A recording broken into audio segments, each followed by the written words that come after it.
znam da je nekad bilo drugačije i nekad pre nas, na primjer, tako reći, dobro, ja sam krenuo baš rano, ali pre mene je, na primjer, bio Gastus.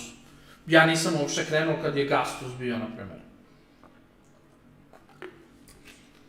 Tad je Gastus bio ono, brate, ne znam, dobro i Gastus i dan danas, ali na YouTube-u je bio naš ono, brate, veličina, znači, tad u to vreme, kad si imao 2000 subscribera, 5000 subscribera, ti si poznat, brate, sa 5000. A Gastos je, znači svi youtuberi su imali po 2-3 hiljade suba, 5, Gastos je imao 80.000 subscribera u to vreme i on je bio tad ono, brate, bukvalno je doveo YouTube na Balkan.